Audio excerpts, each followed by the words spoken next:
You are listening to Nerd Best Friends, a podcast that covers the nerdy conversations you're already having, or wish you could. It's the nerdiest thing you'll do this week.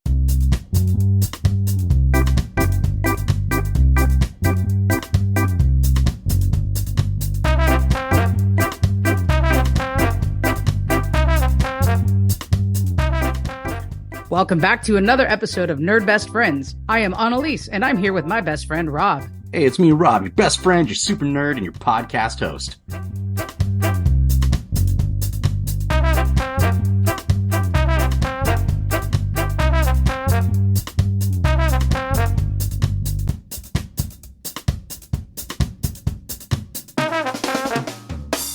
Discover Nerd Best Friends across all popular podcasting platforms. Your support means the world to us, so be sure to click subscribe or follow on your devices. If you're looking to take your support to the next level, consider joining us on Patreon or supporting us through a one-time donation on Venmo. It's the big 50, Rob. Our podcast is 50 episodes deep. And today on Nerd Best Friends, we're turning up the excitement with our season special, What Are You Doing? In this episode, we'll get you all caught up on the nerdy things we've been up to and hopefully inspire some projects on your own.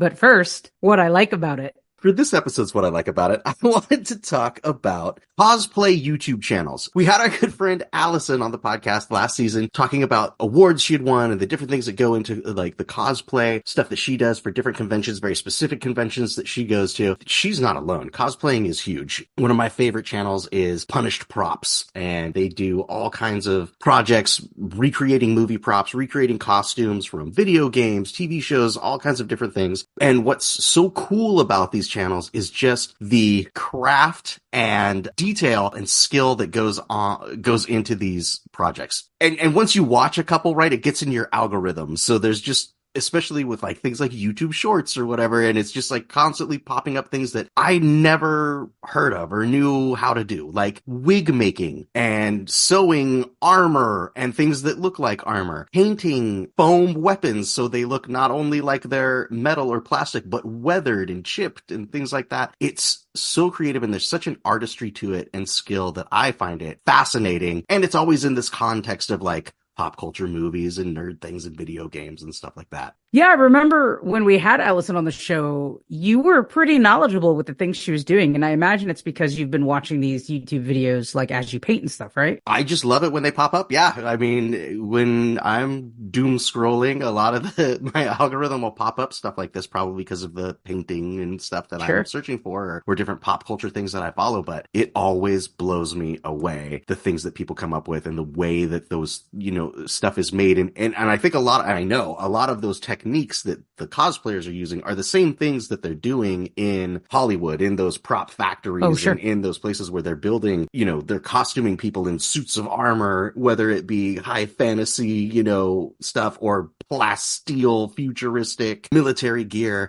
They're not building things that are worth thousands and thousands of dollars. Right. They're making it out of foam car mats and cardboard and stuff that already exists, and slapping it together and using amazing painting techniques and modeling techniques to weather it and make it look the way it should for the context. You know what? Speaking of that with Hollywood, there's a series on Netflix. I think it's on Netflix, and it's just like how our favorite movies were made. And it's got two or three seasons, and we started watching the ones about horror movies. And I had read a little bit about how they made Michael Myers' mask in Halloween, but the actual story is so much more interesting on how they did it. And this Halloween, for what it is a genre defining. Like, horror movies weren't a thing. It was a dying breed. It probably wouldn't have lasted much longer. Then they come out with this low budget flick, and how they used a William Shatner mask when Michael Myers was just supposed to be the figure. He was never supposed to have a face. He was just going to be a shadowy figure. And they were going a little bit with Alfred Hitchcock's Psycho, where you would never see him stabbing people, but you saw the knife. Mm-hmm. If you've never seen Psycho, the way it's filmed, you actually never see contact from the knife to the body. The way it's shot is way more, let your brain fill in the spaces way more than showing. It's way more telling than showing, right? Which I know you love, but you don't love horror movies, so you would maybe not know that. They were planning on doing the same thing with Halloween, but then like the way that they figured out how to like make this mask and make it super creepy. And yeah, I mean, Hollywood's been doing that forever. But the question I have for you is, do you ever see yourself becoming a cosplayer or dabbling into that a little bit? No, not me, not at all. I would never do it. And I think it's because it takes a kind of extrovertiness or courage and competence to like dress up as something that you are not only saying, I made this and I think it's perfect enough to show the world, but also be like, I'm going to walk around and let people take pictures of me and do all this kind of stuff. Like, it's no, probably not. Not the attention seeker. Right. But behind the scenes, maybe something like that I could see doing. You know, another big facet of that is, of course, the makeup that goes into it and the makeup artistry, which I know is another very big and popular thing, not just for like, you know, how to do your makeup in the morning to go to work, but like that real like stage makeup and Hollywood makeup and turning people into alien species using airbrushes and feathering and makeup brushes and that kind of stuff is just absolutely insane. Did you know in high school we had I think it was only offered once. It was called The Arts in You or something like that. And I think they were trying to have some other elective type, and it was the theater director David Holmes teaching it, and you self-directed projects. So I was trying to write songs, like a musical scene for one of them. Other people brought in a bunch of different things. What I did in one of my projects was learn some of that stage makeup. So Mr. Holmes took us down to the green room and showed us makeup that was for that season's musical was City of Angels, and there's a scene where someone shot. So he showed us how to make the bag that gets taped into the body part that they top. Yeah. They taught us how to do that and taught us how to, like, in one scene, one of the characters gets beat up. So how to make bruises and cuts on your face. Like, got to play with all of that. That was like freshman year of high school. And I don't think they offered that class again, but man, I learned a lot, and still to this day think about like how cool it would be to know more about that. So yeah, cosplayers. Shout out again to our Patreon subscribers. And if you're interested in knowing more, go to patreon.com/nerdbestfriends. So how about some nerd mail?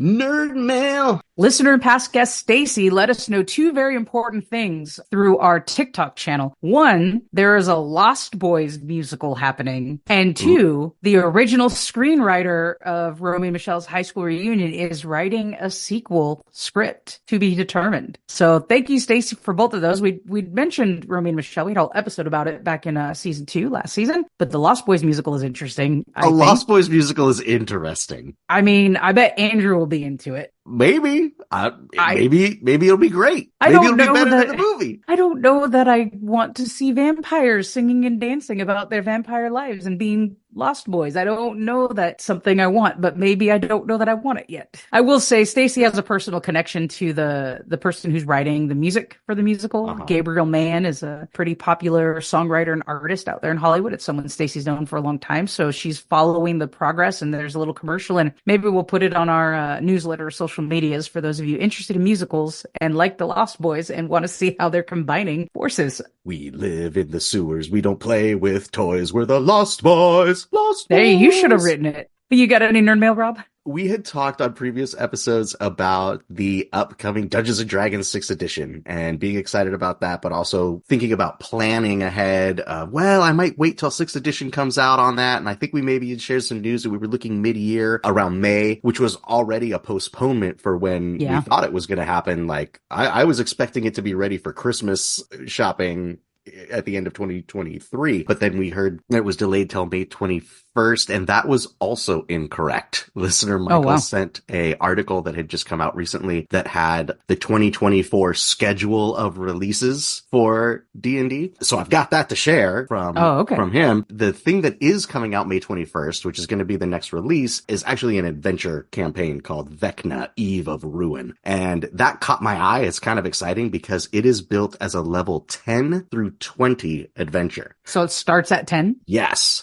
Oh, wow. So it's definitely designed for like, oh, hey, you've got these guys you've been playing for a long time and you need something like epic and world saving to, do with them. Here's a big, tall adventure. Probably would be perfect as a sequel to Rime of the Frost Maiden. Because that's going to end right around level 10. And I'm intrigued starting at level 10 instead of so introductory. It means we've got to be really on lock with our characters who've already existed to a certain amount. But also, it also sounds like they are continuing to capitalize as long as they can off of the popularity of Vecna from Stranger Things season 4, right? Oh yeah, I think every quarter there's been something Vecna related. Like we got a new Vecna miniature, we got a new Vecna stat block, we got like the hand of Vecna statuette. Like every quarter there's something Vecna happening. After that, in June there is a like coffee table book, the making of original Dungeons and Dragons 1970 to 1977. There's another adventure coming out in July, which is one of those anthology adventures that we've been playing on the Saturdays, like the Tales from the Yawning Portal and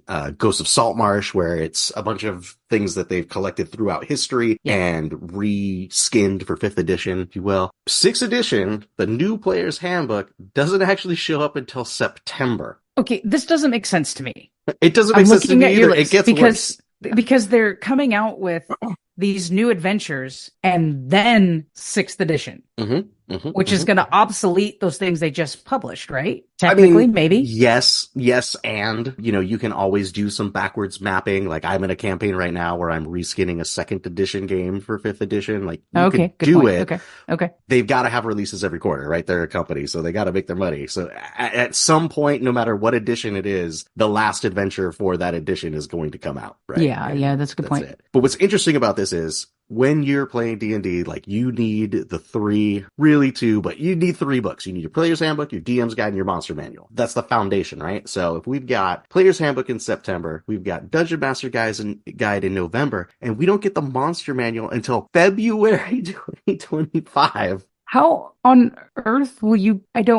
I'm very confused. Now, I will assume that there will be basic rules available online. That's what they did for 5th edition. Those rules are still there. Like, you can get kind of like the bare bones freebie edition of those kinds of things, and there's probably some monsters on there with the new updated stat blocks. But I'm no giant capitalist or anything. But if it were me, I would have made sure that I timed those releases so that the Player's Handbook, the Dungeon Master's Guide, and the Monster Manual all came out this year. And, just in time for Christmas, a box set with all three packaged and beautiful and ready to go. Does that tell you that maybe the 6th edition's not going to have very many changes? Like, it could be that it doesn't have very many changes, or it could be that there were so many changes that things got pushed back too much. You know what I mean? Like, because they did play testing and they got a ton of feedback. Maybe the feedback really pushed the release all the way. 2024 is the 50th anniversary of D&D. They're still doing that. They're putting out the videos. Happy 50th birthday, D&D. I've been playing D&D for blah, blah, blah, blah, blah. And it's like, and they have the making of the original. You had 49 years to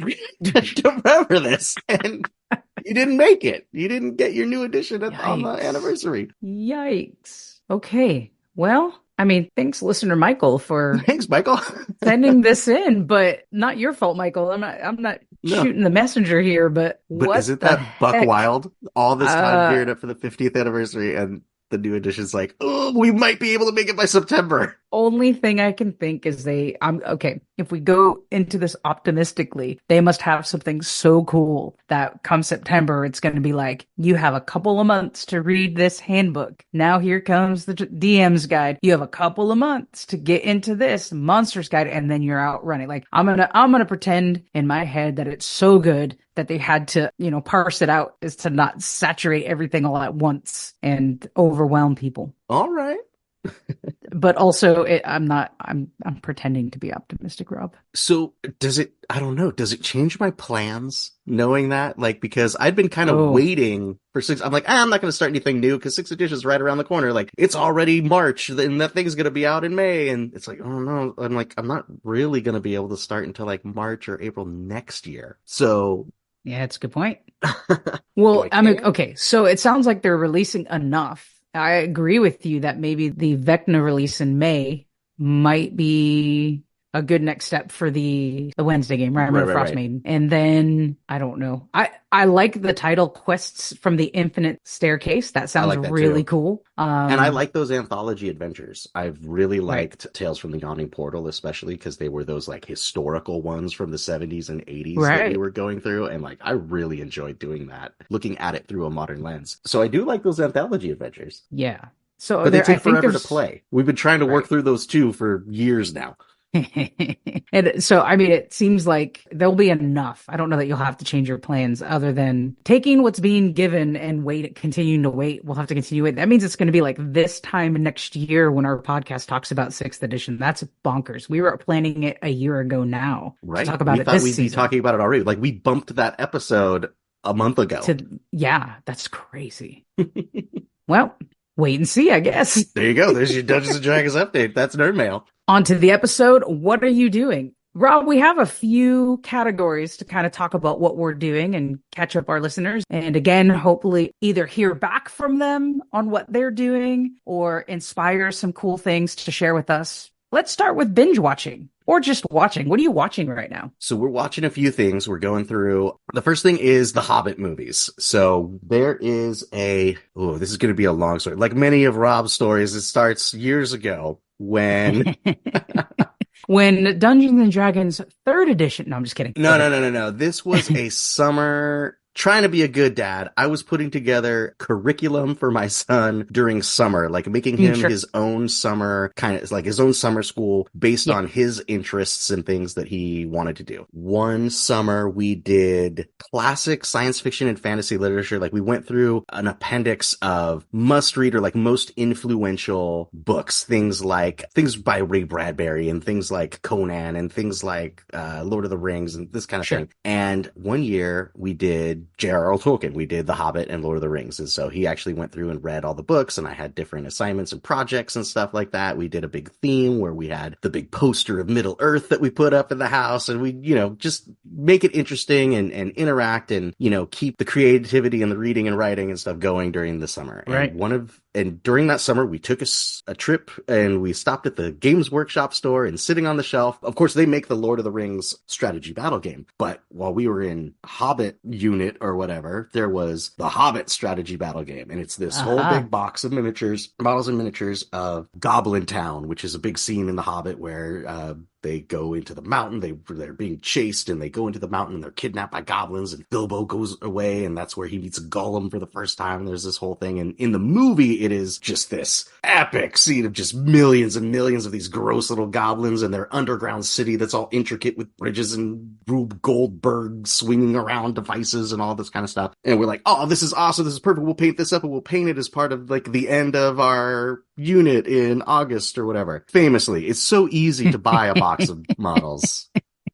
Not so much to actually build it and paint it and play the game, especially then. So that was years ago, but that was the agreement when we picked it up. It was, I was going to paint all the goblins and Maria was going to paint all the dwarves and the hobbits and play this game. So we're finally getting to it. Okay. And so as Maria and I have been sitting here, we talked last time about how I've got my hobby and gaming schedule, and Thursday night is painting night. So on these Thursdays, we're painting we're painting up this box, and we're playing the Hobbit movie as we're going. So it's a little distracting, but it helps getting that idea of like, oh yeah, that's what that guy looks like. And just having that kind of inspiration to keep going and keep painting. So we've been going through the Hobbit movies. We're on the second one right now, just watching a little bit at a time as we go through those Thursdays. The other one we finished watching was Percy Jackson and the Olympians, that's a show that came out on Disney Plus. It's been at least one movie before as well, or two movies. It's based on a very popular young adult novel series, which is The Lightning Thief by Rick Riordan. And there's probably, 12 books in that series, where it's the idea of like how the ancient Greek mythology bleeds over into our world. Because if these are supernatural gods and heroes, like they didn't go away, they've just changed and evolved over time and that kind of thing. Percy Jackson is, a son of Poseidon, and he goes through adventures to learn his magical powers, and the world of ancient Greek mythology is revealed. It was okay. Like, it's fine. It's for kids. What was an interesting take was the reason I fell in love with The Lightning Thief and with this book, even worked it into the curriculum for my class when I was teaching sixth grade, was because not only is it modern and fun, engaging for students to read, but the main character themselves has some common like challenges as far as like he's dyslexic and he's ADHD and he has to deal with moving from school to school and teachers not understanding and being able to, what the expectations sessions are and different counselors and stuff talking to him about ways he should be doing things and concentrating and that kind of thing, which I felt was very engaging and relatable to a lot of kids. And I think that's one of the strengths of it is they turn that then into kind of superpowers. Like, you know, it's like revealed like, oh, the reason why words are jumbled up on the page and stuff is because your brain is hardwired to be reading ancient Greek hieroglyphs. Like when he sees ancient Greek hieroglyphs, it's like they're revealed to him perfectly. But when he looks at English words on the page, like it's a struggle for him and it's diagnosed as dyslexia. Same thing with like the ADHD. Like there's supernatural things in the world that we can't see, but because he has that bloodline lineage with the ancient Greek gods, there are these distractors where he might think he's daydreaming, but in fact there was a Pegasus flying across the sky out the window, kind of thing like that. I really like that portion of the book, and I thought it was really clever that the author did that. And I think they were trying to send a message of inclusion to the, you know, young tweens that were reading that book. Right. The show doesn't touch that at all, which that's unfortunate. I think was unfortunate. I think that was a misstep. You know what I mean? Like it just it's very kind of superficial in that way. Same thing even with like one of the like sidekicks or like you know, friends we meet along the way. In the real world, they walk with a limp and they walk with crutches because they have like an interesting gait. But then once everything is revealed, it turns out, oh, that character is actually not a centaur, a satyr, right? Like if you think about like the bottom half being like goat legs or whatever. Okay. And like in the magical world, he's got these cool goat legs and he can climb and jump around and stuff. But in the real world, because he walks funny, they gave him crutches to walk on. So it's like, interesting. There's this inclusion aspect to it that again was just like completely ignored and taken out from the show, which it was kind of baffling. So I was a little disappointed in that, but it's still a good family show. And there's like, you get to see Cerberus, the three-headed dogs, and cool Medusas and like all kinds of cool stuff like that. Like, you know, I'm a sucker for things that have ancient Greek monsters in it. So of course. Still worth a watch, but that was an interesting thing. And then we've got the Bad Batch, which is the Star Wars Clone Wars spinoff with the force of clone troopers that because of some like genetic mutation or something that went wrong on Geonosis with their pods or whatever, they didn't get the Order 66 thing. And so they're like these rogues being hunted down by the Imperium and going around trying to do good. It's basically the A-team in the Star Wars universe. Right. If you can find you know, if you need help and if you can find them, maybe you can call the Bad Batch kind of thing. Instead of the A-team, it's the B-team. There you go. Batch. There you go. So snaps. And that's super cool as well. So that's what we're watching. What are you up to? Yeah, I don't have as much because my time is so little and I struggle. Like, I know you put things on while like you're painting and stuff. Anything I want to binge watch or watch right now is going to be new. So I can't necessarily be doing anything else. I need to pay attention to the thing, at least for the first time. So I struggle with it. But I did decide a while back to start watching True Blood, which was a highly popular show on HBO somewhere in the early 2000s. It is vampire based. It's based in New Orleans. So it's got some of that Cajun mystique, mysterious kind of stuff going on. Is this the show that stars Dungeons and Dragons legend Joe Manganiello? It does eventually, like the third season. He's on it. So before I get to that, I will say the first season, I can see why it became a popular show. So the premise behind it, True Blood is a synthetic blood that vampires can drink rather than feeding on humans. So this first season has this overarching, there's some murders going on and the humans are blaming the vampires are blaming other beings that exist. And then you have this like love story. It's Anna Paquin, she's a huge get for this HBO show at the time. She was very popular in movies. Okay. And let me pause real quick and say the vampire genre is kind of finite. So I love it when people come in and bring in new ideas. Sure. Right. I think I remember saying on the podcast before, like when I was reading Twilight, the first book, I was actually legitimately excited that there was something she was building up to about being seen in the sun, where the folklore at that point is vampires can't go in the sun because they'll combust, right? They'll die. Disintegrate. They'll die, yeah. And Stephanie Meyer starts writing this novel, and it's not well written. We all know that, but you know, teenagers were reading it. I was teaching teenagers at the time. I wanted to read what they were reading. So I'm reading it. I'm like, oh my gosh, what is this? Why doesn't he want her to see him in the sun? And and then he glitters. He sparkles in the sun. I was so mad. I threw the book across the room in that That's moment. real And rough. I was so mad.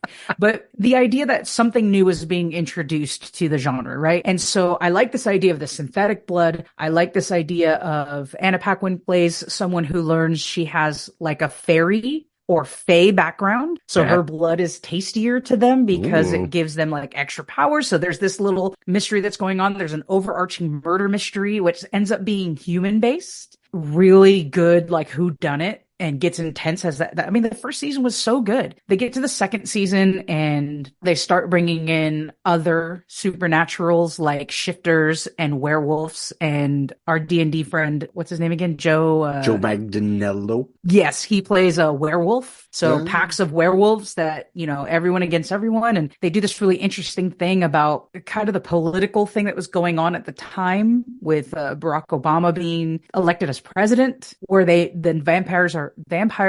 there's a section of them that want to mainstream, which means they can live amongst the humans in peace because they have this true blood. And then you have the section that don't really want to. And then you have the extremist humans that think the human race is the most powerful race. And so they're like, lots of really cool intertwining ideas that it's so bad. Oh no! The show is so bad. I was not expecting that. I was first season, okay. All right, great. Second season, all right, okay. They go into magic and mystique, and the second season, they really hone in on the New Orleans kind of voodoo Legends kind of stuff and going. folklore. Yes, so they dig into that. Third season, it gets wonky. I'm on the fifth, and I think there's 7, and it's so bad. And every time I'm like dreading watching it. I guess I have to go watch a few episodes while I'm cleaning or folding laundry, and it's so bad. I hope it redeems itself. I feel like I need to complete it, but I can understand at first why it was such a beloved show. But my question for listeners is, why did it continue to be so for 7 seasons? Is so bad. But well, I imagine everyone's very sexy. I mean, yes, everyone's extremely good looking, right? And they have an LGBTQ character that is like the most redeemable character, and a reason why I kept watching. His name's Lafayette. He goes through really a funky storyline that is funky, but they bring him back around to the, sassy gay cook at the diner.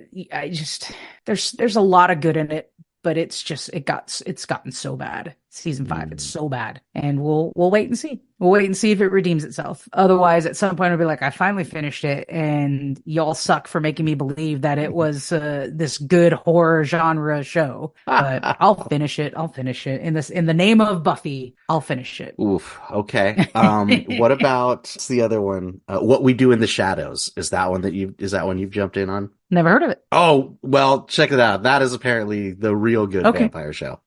Okay, good. That, and I know, there was a movie and then it became a series. I will add that to my list. Maybe it will cleanse my brain of this awful, awful True Blood. There's also the one based off the Pedro Pascal, based off the video game. The Last of Us? The Last of Us. Thank you. But that's not a vampire one. No, that it's zombie. Horror it's horror zombie, genre. yeah. So that one's on my list as well to kind of binge watch. Maria, and I hear that one's phenomenal. Well, everybody watched that one except me. Yeah. But in my house, Maria and Andrew watched that one on Monday nights when I go to D&D. They had Last of Us nights, and they loved it. They said it was so scary and it was so cool, and Pedro Pascal's so good, and all this stuff. And then people at work who I knew who had played the video games were like over the moon with how faithfully it was adapted and well acted and stuff too. Yeah, I mean, even camera shots. I haven't watched an episode, but I have seen like on TikTok and on Reels some side by sides of the video game and the show. And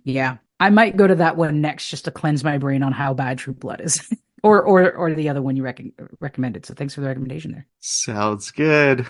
Our next category is reading, and you have more on your list. So let me just go real quick. For me, I'm unfortunately not really reading anything fun, although it is fun. I'm not reading anything nonfiction wise, other than I'm going back through a book of short stories called Full Dark, No Stars by Stephen King. It's his most recent short story collection. I know I read it when it came out, but as I started to go through, I just randomly opened one of the stories. I didn't remember it, so I'm just rereading it. But right now I've got 3 or 4 different books, really just trying to become a better leader and learn more about leadership of schools and leading my school. So I'm reading a lot of work style books, which I like, but it's not as fun. What are you reading? I am in I don't want to say surprisingly, but a pretty intense management course myself. And that's really what I've been reading. Like, Right. Of course. oh Yeah. my gosh. As far as fun, nerdy stuff, I've mentioned it before. I guess this is just what I've been into for the last few years, are these miniature agnostic games that I've been finding and just letting on. I've gotten a few more, whether they be PDF or physical books. One that I'm reading right now that I just got is Doomed from Osprey Games. And it's one that's kind of a cooperative. It can be cooperative or it can be asynchronous. Solo play? Asynchronous. Oh, okay. Which would be like one against many kind of thing. But basically there's huge post-apocalyptic giant mutation alien monster and you make your little troop of guys to go fight it. And so the big monster can be led either by, AI and a little skill tree, or somebody could play that monster and you have these kind of battles. So that one's pretty cool. Osprey Games makes tons of these. I mean, their website, they've just got books and books and books and books and books. This is the first one that I got some really good reviews on it. And so like actually got the physical copy and I'm going through it, and they're gorgeous. They do a really good job. The other one I'm going through, Space Station Zero from Snarling Badger Studios, is the other game that I'm going through. You can see why I struggled.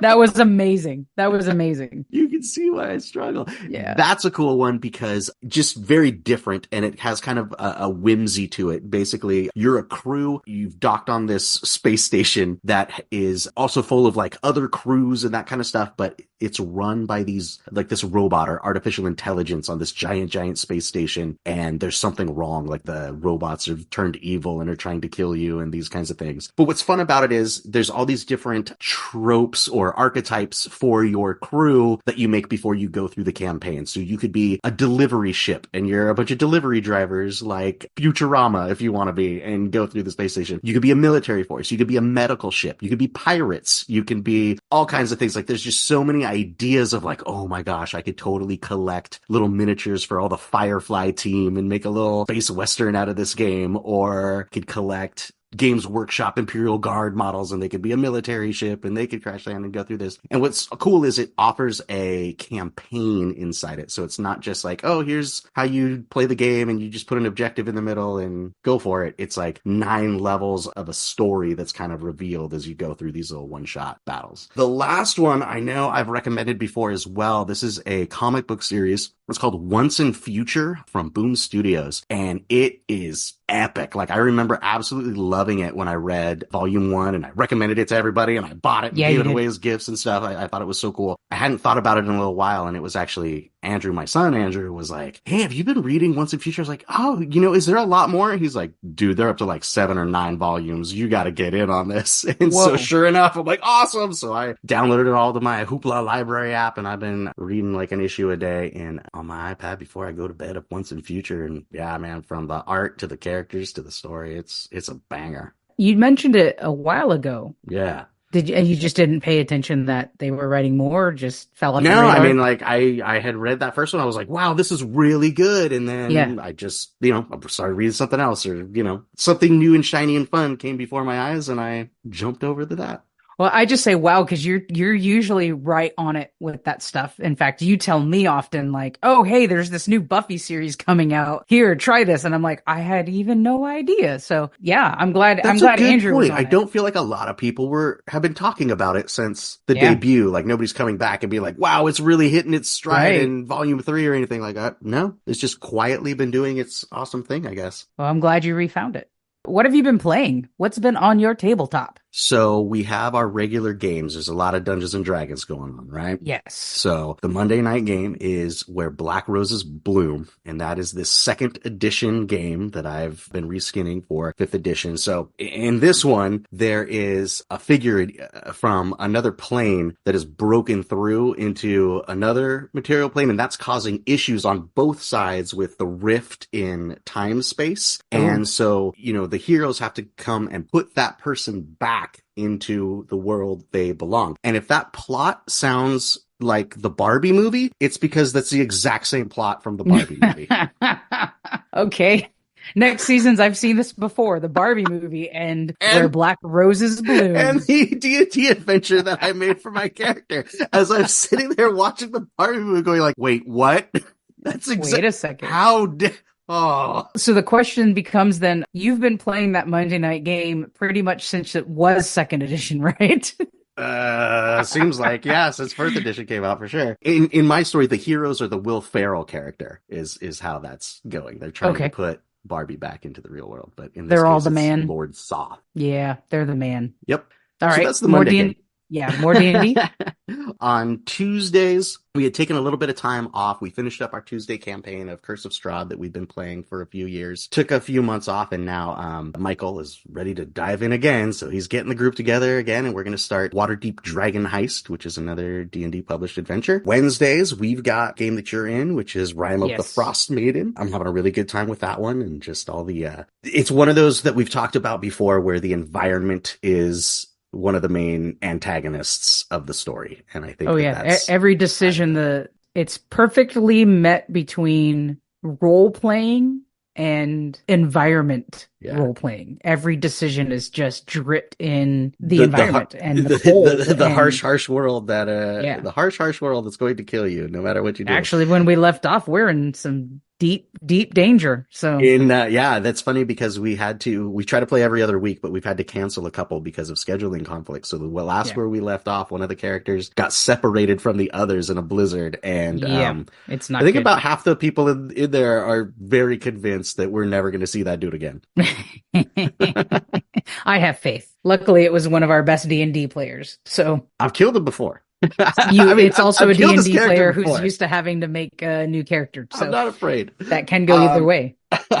And then the last one is another one of these miniature agnostic tabletop games. One that I've bought the book and read, but then actually liked it enough to play. Unlike, the other 14 of them where I'm like, oh, this is really cool. It's fun to read this book and kind of imagine. But this one I've actually played a few times and I'm really liking, and that is Sellswords and Spellslingers. I find that it is just it's just got a cool mechanic unlike anything else, where when you sit down, you make your team of adventurers, whether you're playing solo or cooperatively. Every player, every real person gets 60 points. And you can take that 60 points and build up as many characters as you want. So you just grab a handful of characters I'm going to play these 3 guys, and you could disperse that 60 points, 20, 20, 20. Somebody could be 40, 10, 10. Or you could be like, I'm just going to play this one cool mini and I'm going to dump all 60 points into that one. And somehow the game balances that way. So that goes pretty quick. Throw it on the table. There's a drawing a card system for what the monsters do and run around. So you can get into it real quick, and it's been...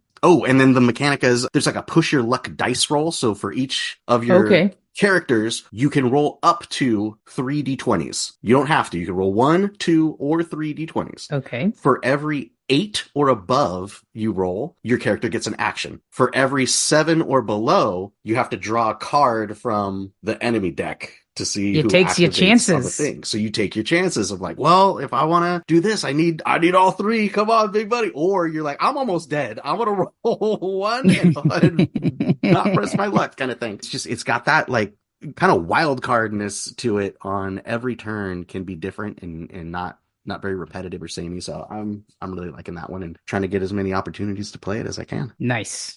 On my table, of course, playing Rime of the Frost Maiden every other Wednesday with our group. Yeah. On Saturdays, we're playing Masks, and again, just having a really great time with that game, playing a teenage superhero at the Phoenix Academy, kind of like Hogwarts. I know we talked about it last episode as well. Mm-hmm. I will say there came a point in time when I was kind of tired of Masks, and I don't remember, I think it was the second adventure. I believe that. I got tired of my character in the second adventure too. Yeah, something about that adventure. I was kind of not really looking forward to playing this round of Masks, but this round of Masks has been pretty phenomenal. Andrew's doing a great job of really keeping us on our toes. And that might have been the problem with it was the spider something, right? I don't remember the name of it. Yeah, the spider's web or something, where there was kind of an organized crime boss. Yeah, I think we were kind of going in circles on that one and not really coming to a conclusion. Masks on Saturday has been so great, even though I think we haven't played Saltmarsh in 10 years now at this point. I don't even remember my maybe character. 10 months. No, it's been longer. I think it's been a year. I think we skipped it on accident going to the spider Maybe so. masks. Neither here nor there. That's fun on Saturdays. I've been playing Dungeon Mayhem with my partner. So Great game. got into it. It's simple enough and it's quick and you don't have to get like real deep into rules to play it. Mm-hmm. And then I'm on a kick with Final Girl. And I know I talk about it a lot, but a lot of I've been talking about is the setup and the painting and the card sleeving and how great their box system is. I've actually now pulled it out and played back-to-back games on some of these, like a Saturday or a Sunday morning, or we've had this 4-day weekend where I just kept it on the table and put out a new piece. So I'm on a real kick with that right now. And they have something very similar. It's called the Desperation Dice. So you can use it once a game in between instead of a regular roll, but you're hot and cold. There's no like in between. A miss is really, really bad and a hit is really, really good. So yeah, I had some fun with Final Girl. I played Creech Manor, The Haunting of Creech Manor, and I lucked out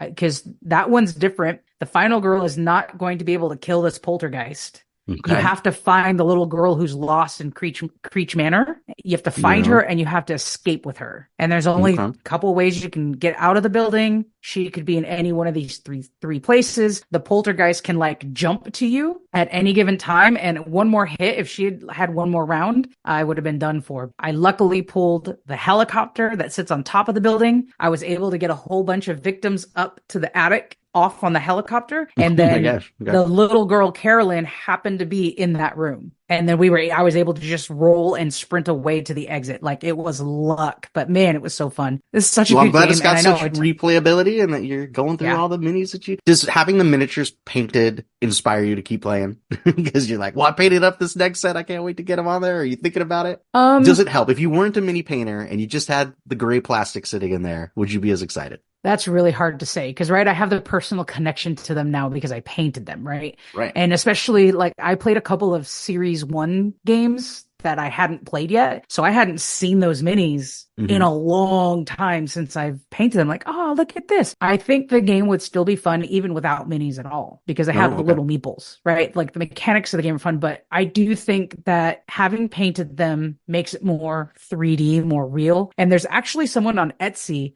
who's created little stickers you can put on the meeples to make the victims seem more realistic. Oh, cool. I would do that. Like specifically for Final Girl. So that has teenage looking people, like you stick on the little meeples. Like I'm really interested in that because it really makes, I've seen some pictures on the Final Girl Facebook group.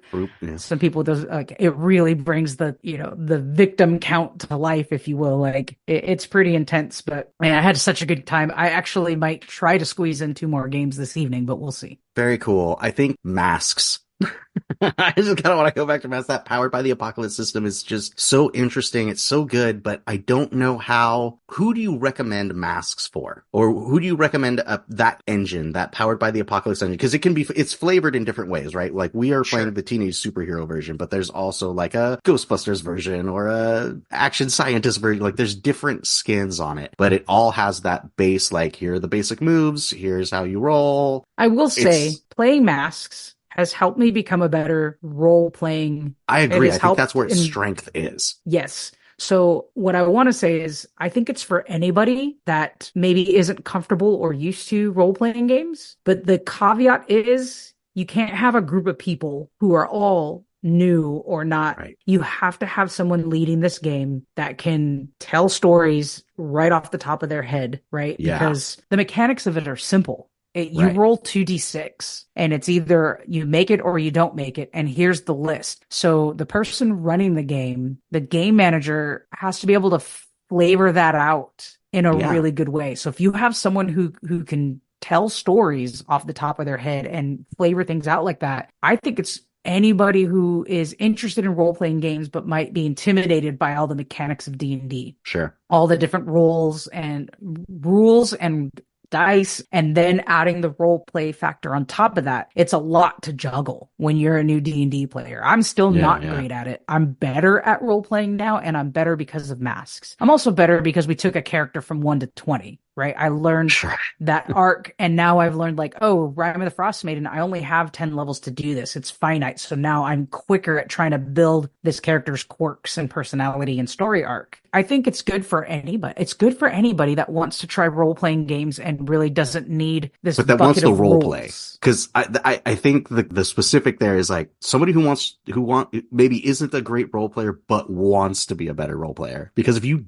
don't want to be a good role player, I think it might be torture for you, right? Well, I can also say you may not know that you want to. Sure. This is a good way to get into what role-playing games are like. I think it's a good base level. Use your imagination, tell a story yourself, right? That was what was so fun about my first character in Masks, right? Jade was a little bit of that Batman, unlimited funds and unlimited technology. And I could just think of whatever I wanted. And Andrew had to mold that around the mechanics. I didn't have to think about it. I said, I want Jade to be able to do this. And Andrew wrapped that around the mechanics for me, right? So I didn't have to worry about the bucket of rules. I could just think about what would my character want? What would my character think? What would my character do? And so now that we're in this third scenario of Masks, my character 100% is thinking 15-year-old, here's my storyline. Everything is based around that. Right. The freedom to be able to do that. Let me know that being a role-playing player is fun. Because I think that's the secret to role-playing in anything, whether it's D&D or Pathfinder or Star Wars, whatever it is, like to have that, like, this is my character in 1 to 3 sentences, and that drives all the decision-making going forward and how I respond and act with things is, I think, exactly what role-playing is, right? Yes. And that's what makes it so you're different from character to character to character is that core tenet. I don't think I'm a good enough game manager to introduce this game to people because I want to. I think it's really fun, and I have people in my life who play in other games that I'm like, oh, this would be such a great exercise for them to open up on the role playing. I don't know if I can pull it off. I mean, Andrew's got it on lock. He's done a phenomenal job. And as he's gotten better with it, I think that's what makes this third one so interesting. He's unforgiving and also storytelling along the mechanics. But yes, what you described is what role playing is. But for just coming from someone who's really I still consider myself new to D&D, even though I've played a lot. I'm still relatively new in comparison to those who are around me on these tables we play or on Zoom. It's intimidating to try to think like that character and understand your race and class and the different things you can do. So most of the time when I was playing our Cool, it was I'm constantly looking on my iPad, on my phone, like looking up this and looking up that and and then trying to listen to what everyone else is doing until towards the end. When I got used to those mechanics, there wasn't as much in building our Cool, which I guess it kind of made it so that character was stoic and didn't say much. And that kind of paid off in the end because I didn't have to think like the character too much. But that's a little bit of an issue. First. I think that's a little bit of an issue of playing online as well. When you're sitting around a table and you're the new person,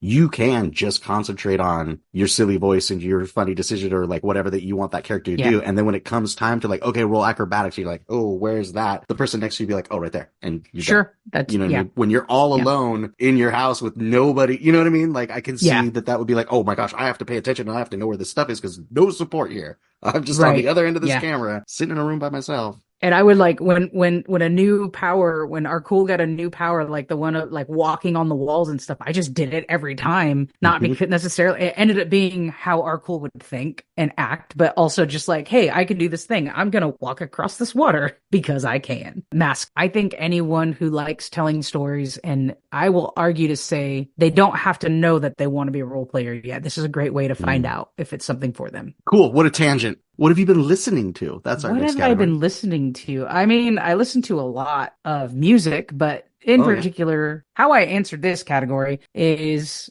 one of my 24 for 2024 is to reread 6 Stephen King novels that I read as a teenager and haven't touched since. And I say reread in quotes because I'm going with audiobooks. So the first one I know I've mentioned before was Needful Things. I'm now on the Green Mile. And if you didn't know this at the time, Stephen King did something unusual for the Green Mile. He published them in 10 or 6 or whatever little chapter books over time. once the whole thing was done and it became a movie and he re-released it as one big book, in the preface he talks about, is it preface or preface? I always say preface, but I think it's preface. Well, if I were going to preface this idea, I would say preface, but I think when I look at a book, yes, that's the preface. Weird, right? Well, he Yeah. writes in that section that it was an older way to publish decades ago. And Oh, he sure. wanted to Like try back in it. the days of like, oh gosh, Like those little pulp magazines, novels, those period right? pulp. That's the word I was Yes. looking for. Yes, yes, yes. Yeah. So that's how he wrote The Green Mile. I don't think I read it. I think I bought every single one of those little ones, but I didn't read it till it came out in a big, and it's still been a very long time since I've read it, maybe 15 years or so. So I'm enjoying it being narrated and listening to it. That's part of my 24 for 24 is listening to 6 of these audiobooks. And I'm really enjoying it to the extent that I've been trying to find time. It's also on my 24 for 24 to go to the Mendocino County Library and get a library card here. Oh, yeah, for sure. It's terribly hard to do since I work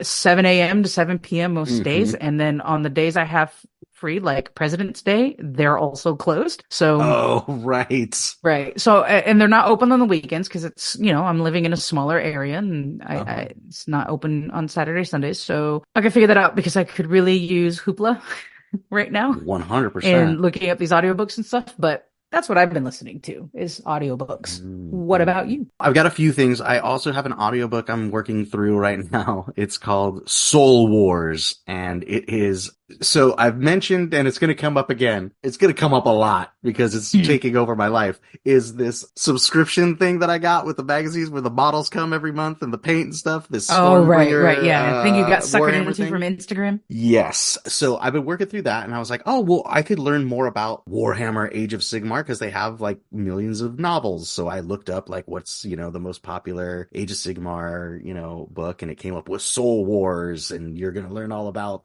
what it is to be a Stormcast Eternal, blah, blah, blah. So I've been putting that on and painting and stuff, and it's not great. It's kind of hard to follow. Like, I don't really know what's going on. I don't know if that's just because I'm not paying attention or what, but we'll see if it gets better. I just kind of started it. But I do want to point out a podcast the company that makes it is called Decoder Ring Theater. And the podcast is The Mask of the Red Panda. And The Mask of the Red Panda is a completely like retro style radio show that you would hear like in the 40s, right? It is a pulp hero in a trench coat and a fedora and his sidekick who, leaps along the buildings of, it takes place in Canada, defending the mean streets of Toronto in 1936 or whatever. But it's a radio drama that is supposed to emulate the radio dramas of that time period and World War II coming and all of this kind of stuff. And I've been listening to it for years. What the author has started doing is writing books instead. I think it happened kind of after pandemic times. I think it was a little harder for him to get like full cast recordings and that kind of stuff, or people maybe moved on to different endeavors, and they'll still do the full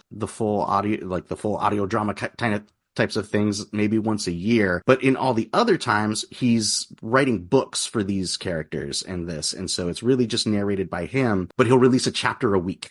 So it'll be a chapter a week of the pulp novel that he's written about these characters. And then at the end, he'll give it all to, like, if you're a Patreon subscriber, you get like the whole audio book on the feed as well. So I'm listening to his latest on that. His name is, it's funny because I listen to this podcast every week, and every week he probably says his name 3 times during the show. And now I'm like, oh yeah, it's great. Blah, blah, blah. Sure. But Decoder Ring Theater, Mask of the Red Panda, if that sounds like something cool, like over the top audio drama, radio type thing, I highly, highly recommend it. I think it's just absolute comfort food for the ears. I am pretty sure you've talked about this before, so I'm glad to hear that it's still going, even in a different format. You had really spoke of it highly then as well. So yeah, I absolutely love it. I know this might be a weighted question, Rob, but what are you painting right now? Ooh, all right, strap in.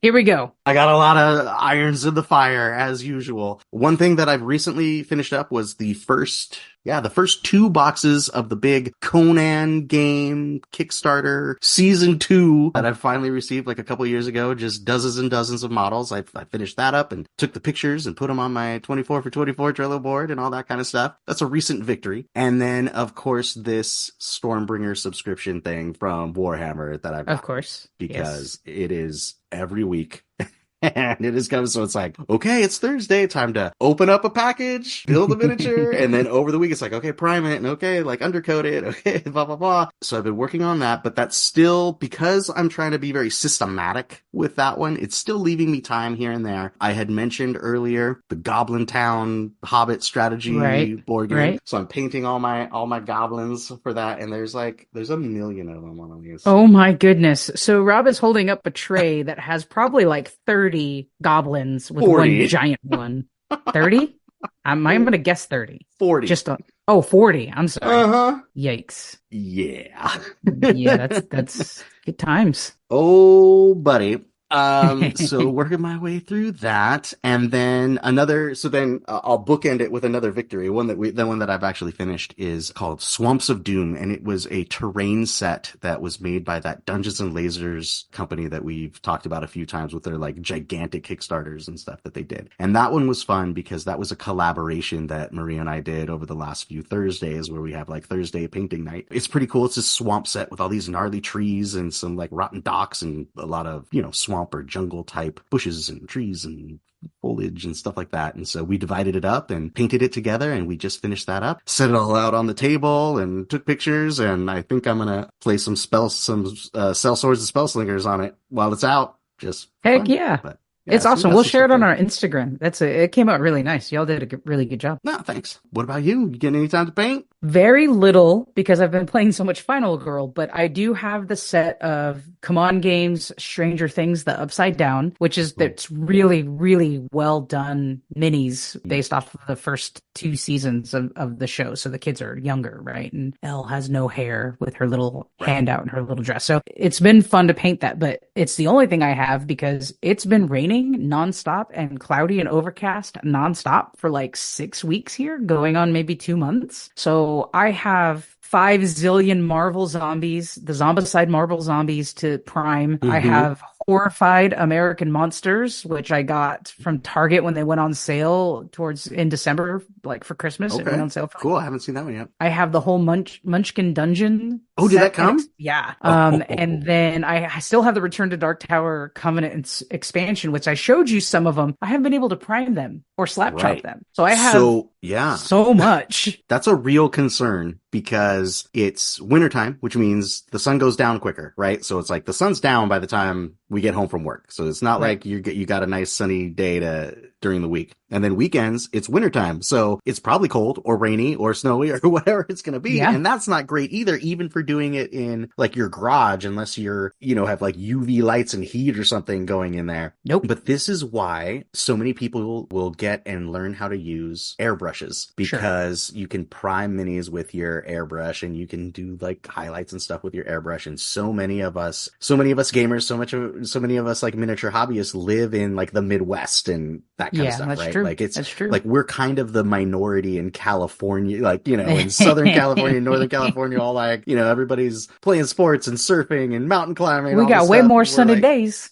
Yeah. We're like, oh, we like to stay inside and play Plastic Army Men. It's way more popular in places like the Midwest, and they only have a couple months of good outside rattle can priming weather. Right. So it's usually too humid even when it is sunny outside too. I mean, I don't have the time. Might be something to think about. I don't have the time, money, or space to get into airbrushing. I really don't. I just need to take advantage of a sunny day. But what happens on a sunny day? I've got to open the garage and clean it out and, clean out the cars and go for a nice walk or go drive to the beach. Like, also, I've been told this is the rainiest it's been here up in Ukiah. It's the rainiest it's been here in like 20 years. So this is atypical. Mm-hmm. So I'm hoping this isn't always, but I have just all these minis that need to be primed and I can't do it. So once I finish the Stranger Things minis, I'll be done until it is sunny enough on a time that I am home. I can varnish what I've painted and then put that away and then prime a bunch of stuff. I think we did that both. It's like, it's a sunny day, prime now. Like over winter break, I remember us texting. Yeah, no, it was a big deal. Look, I'm doing it too. Everybody on our text, on our message thread was like, hey, I'll prime it too. Yeah. So, I mean, I was worried for a second that I was going to run out of things, but then I got the Come On games in November, and then we got the Marvel Zombies came in. I bought that Horrified American Monsters, which I'm really excited to paint because it's your traditional Horrified's a whole series. They have a bunch of different, like 3 or 4 different versions of it. Is But it this like one, the movie Monsters, or what is it? the tagline is "Home of the Grave." So it's by Ravensburger. Oh yeah, So it's definitely heard of Horrified that. American Monsters. Okay. So in this set, they came in different colors, but of course I'm going to prime them. Six creepy cryptids. Now they're all, is doesn't the idea like Home of the Grave? Are they all American like monsters? Like I think I saw Mothman on Oh there, yeah, here we and go. maybe an abominable snowman. Right, because the other ones are like Dracula and others that aren't from America. So this one is Bigfoot, the Jersey Devil, Chupacabra, Nice. Mothman, Ozark Howler, and the Banshee of Badland. Ooh, So it's I don't all know the American-based Ozark like Howler. literature. That's Yes. fun. Yeah. Okay. So I have these. It's 6 of them. It's not a lot to paint before I can play it, but I gotta wait till I can prime them. They're real. I'll put it closer up. I'll put a picture of it, our newsletter or on Instagram, but they're textured. So the slap chop will work really well. And yeah, I just need some sunshine on a day that I am off so I can get priming and then painting. But it might be a real Harder than it looks. It's Harder gonna than be, you think. It's gonna be like a summer project, I think, at this point for Marvel Zombies and everything. It's gonna have to wait till the summer, or maybe late in the spring as I get closer to the end of the school year. We shall see. Well, speaking of looking ahead, our final category is like the hobby and nerdy things we're planning on doing. I need to buy more card sleeves of the right sizes so I can finish Uh-oh. sleeving some games as well. So I'm planning on that. I've put together my little cart so that I can buy some card sleeves. I still want to have you ordered from that German company with the inserts lately? Oh, not lately. I kind of Okay. went ham one month and just ordered everything in my wish list. Well, I remember you saying that, and then like one was on back order, so you had to wait for it, and then whatever. What do you need, Annalise? We can make this happen today. Well, I don't want to order it today, but the next time you order, because I know you're always looking to make the shipping free from like Europe. So Right. put it in the cart, but I would like the Eldritch Horror, which is all card based. There's no minis in it. So they have a really great Eldritch Horror insert from that company. Ooh, plastic. Now remember, it's not Arkham Horror, it's Eldritch Horror. They're 2 different games. Oh, look at you. I'm looking at Arkham one. Eldritch Horror. I'll show you that box too. Hold on. The edition box looks like this. Okay. Is that this one? Yes, that one. Oh, See how my gosh. it like makes all those cards fit in there perfectly? Ooh, buddy. Because I haven't even taken the chits out because there's just so much. Here, I'll show you. That is really cool. Listeners, we'll put some, either this is going to be edited out or we'll put some pictures for you to see. But like, I haven't even opened the shrink wrap because look at all these chits. Yeah. Right? If you don't have the little boxes or bags to put them in. And here's the board. And then it's just bags and bags of cards that I need sleeves for, and more cards and more cards. So I haven't even started to look at this or play it yet. The next time you order, let me know, and then I'll send you the money for it. All right. I got it super cheap. This in Dungeon Mayhem I got from, is it Game Found? No. The Game Steward. So you had sent me the Game Steward a link. I think it was you. I'm on so many of these gosh darn mailing lists. Yeah. Oh, So yeah. They sell full Kickstarters. That's how I got the Munchkin Dungeon was at like 80% off. I got it and the expansions for maybe $30. And that was like a $200 Kickstarter. And then they sold me this Eldritch Horror for, I want to say it was only $30 because it's the box is broken. It's never been opened, but it's got a box error. Oh, so I just have to tape that together, right? That happens to all of my games. Nope, it's in the wish list. Ready to go. Thank you.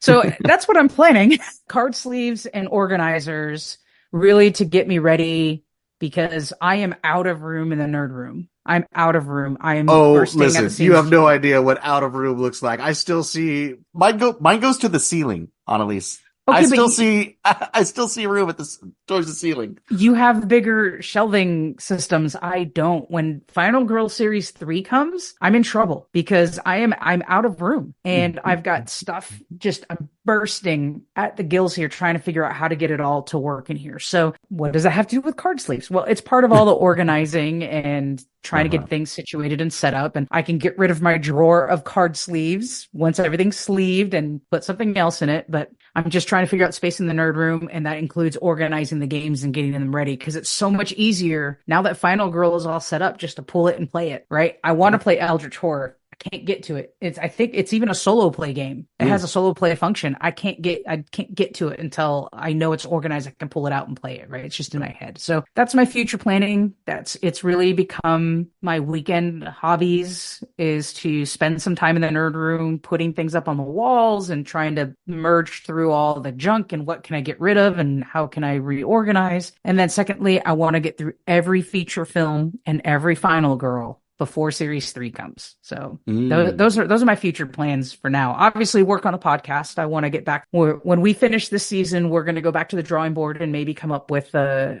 some new features for next year and continuing to grow our audience. I'm designating a significant chunk of time every Sunday to improving our listeners' experience. So love that. That's my future plans. What you got? So I did mention that I got through the first 2 like core boxes of that Conan set. Right.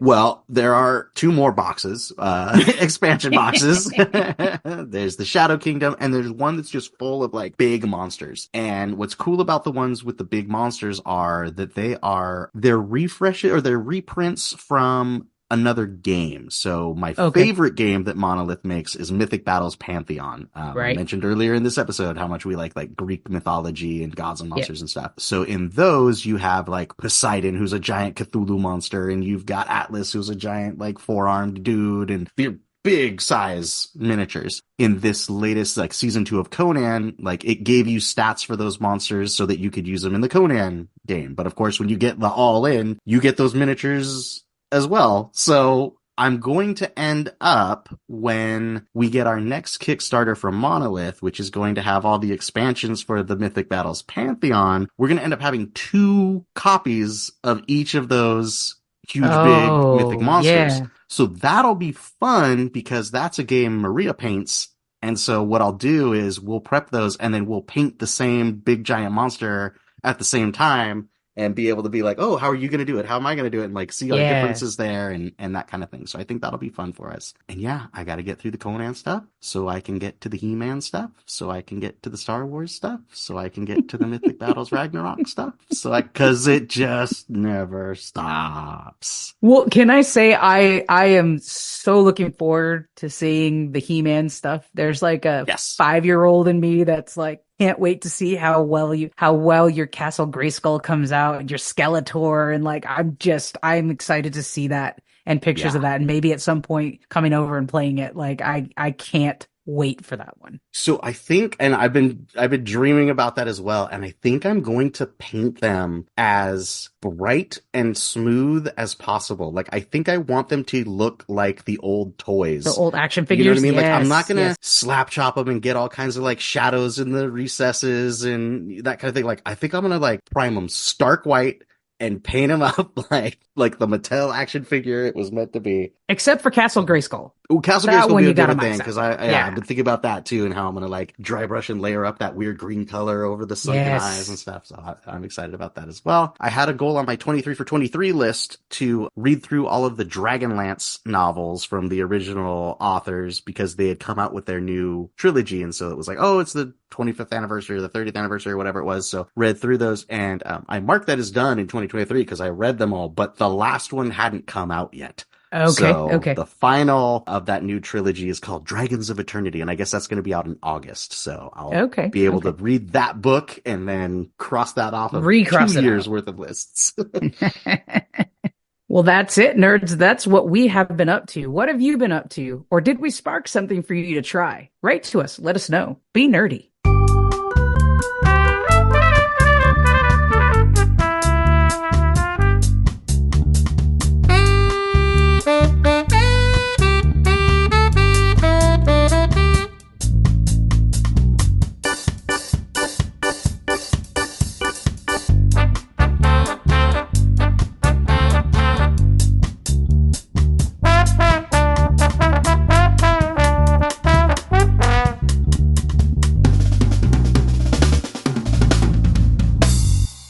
Back at it for this episode, Rob. What's the nerdiest thing you did this week? What I've started doing, we talked about that giant set of Hobbit goblins. There's like 40 of them that I've got to paint, and there's a lot of steps there as far as like layering and different things and in what order. I've also got that subscription, that Stormbreaker subscription that keeps coming. And the way they do that is actually pretty smart as far as not letting you get burnt out, because it'll be like, oh, here's this cool, awesome hero character this week. Then the next week it's like, okay, well, here's 10 orcs you got to paint. But then the next week there's like, oh, well, here's this other cool Marine from a totally different faction. And then it's like, oh, and now here's like 5 here's guys the rest that of are them the same that you have to paint kind of thing. So I'm painting through like this big set of Oruks right now. And those are cool. They're super cool. Citadel miniatures are so fun to paint. They're so detailed and just whimsical and cool. But I'm painting through a squad of 10 of those guys, and I'm not going to get another squad of 10 for like a few more months. So it's like, but I want them to all kind of look the same. So what I've started doing with that goblin set and this set is kind of putting together, I don't know what we call it, a recipe or like a instructions, like a cheat sheet of which paints I used and what order, because I'm not going to remember, especially because all miniature paint has stupid, weird names that you can't pronounce. Especially Citadel, yes. Yes. So I started writing those down and trying to be more organized with that, because I think that's a good practice to get into anyway. So I started making a couple of those. I need a good,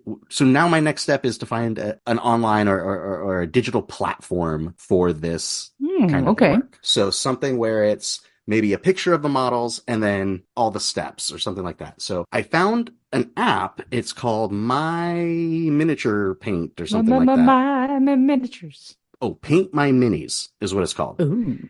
And it's very robust to the point where it has lists of paint, of the actual paint names and colors from different companies. So you can use it for inventory, and I could go through there and I could mark all of the Citadel paints that I own and all of the Army Painter paints that I own and all of the Master Series paints that I own and all that kind of stuff. And then using that, I can start these projects and I could make that. But that's so much work, Annalise. Like, it's like, I just, well, I'm sure it's great. You can even put like, it even marks like how many milliliters of paint are in every bottle. But like, it's just too much. That's doing too much, Rob. That's doing too much.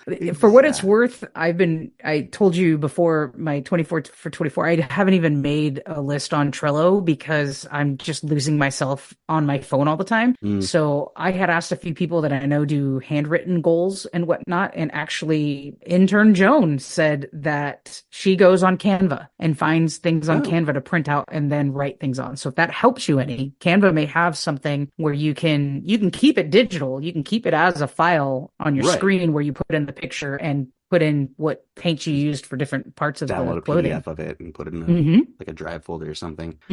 Maybe so, because that's what Canva may have it. I say recipes because that's like when you want a recipe, like you want a picture of you what want it's to supposed recreate to look like, the same thing over and again. then your thing. But like, I don't want it to be like when you try to look up a recipe online and it's somebody's freaking blog post that's like 4,000 words Making long. Enchiladas for the family is the best way to spend a rainy Saturday. And when I do Saturdays, you're like, I just want to see the ads, and I'm like, just give me the instructions. Like, I can't stand that. I hate it.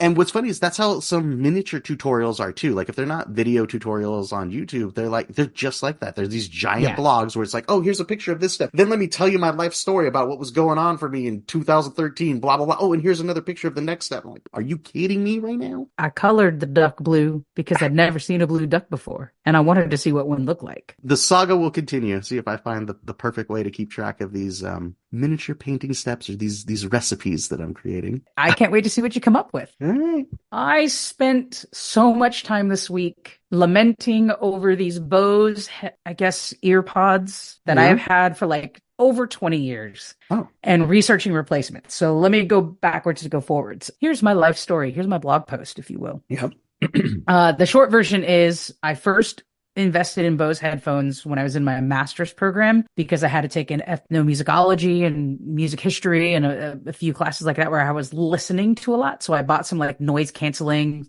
This was before Bluetooth. So plug in to your computer or plug into your CD player. And I loved them so much but they're bulky. They're big. This is before big headphones were popular. I loved them forever. I was ahead of the trend is what I'd like to say. So I really loved the quality of Bose, and I have ever since. So I'm going to hold them up on the screen and I'll take a picture for our listeners. But I bought these in-ear buds shortly after that. And so let me hold them up here. So they're the kind that look like this. Okay. So they got like the hooks. Yeah, it's really secure in the ear. It just goes into the tip of the ear canal. So it doesn't, the earbuds the way they are now are like in your ear. And then the other ones I don't like are the ones with those little rubber tips. Those bug the heck out of my ear. They're like a cone. That go in? There's like a rubber tip that goes in your ear. Oh yeah, a lot like Monster, not like those ones. Yes, the ones you have. I can't wear those. Yeah, those irritate the heck the old out of my better. ears.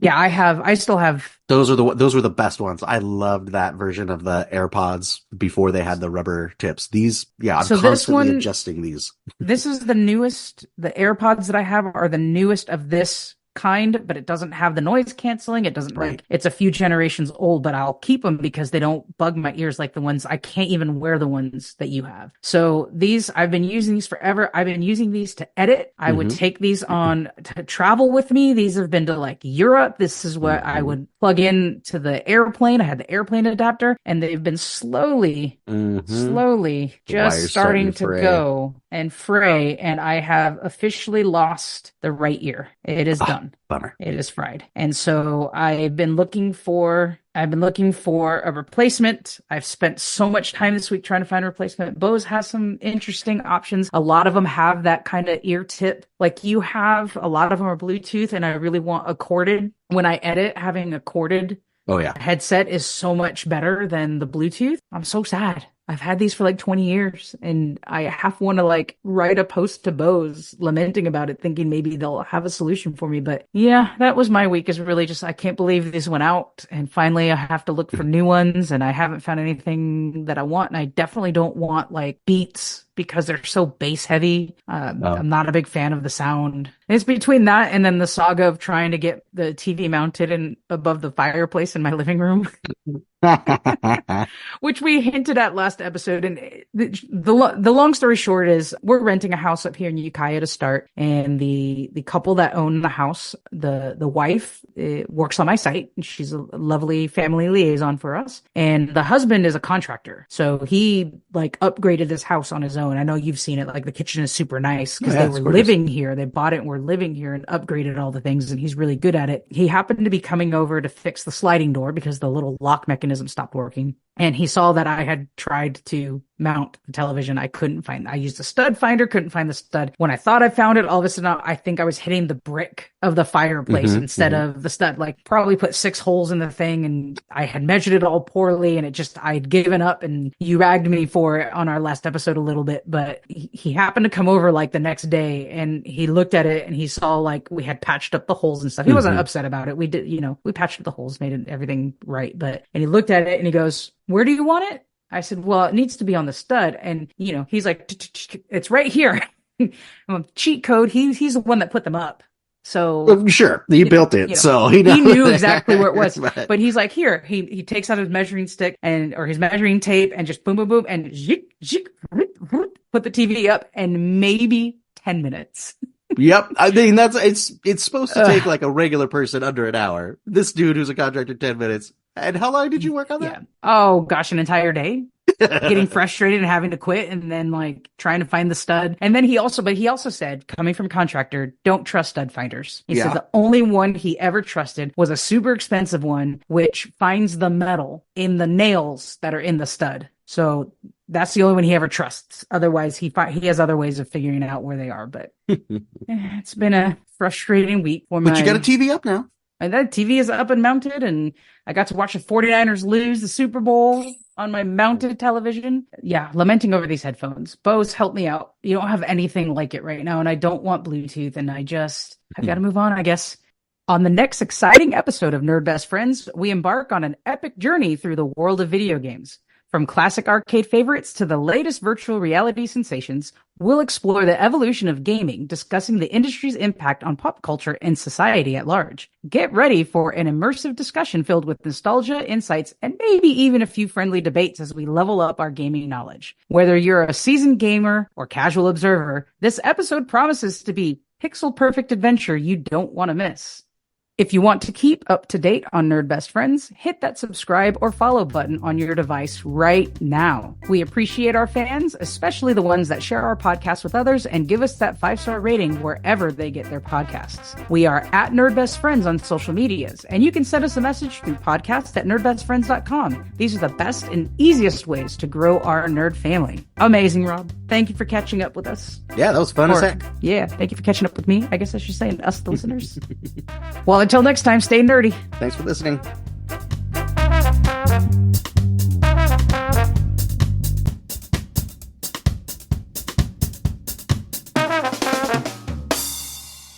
Oh, we lost Rob. No comment from Annalise. Oh, We'll go. I thought there was more because you cleared your throat. I thought you were talking about more. Okay. Why are we Listener. rusty? We took 3 weeks. Is that what happened? Did we go yeah. 2 weeks Yeah, or something? we're a little we were rusty super and- rusty. It's called Space. Is called Space. Space, the frontier.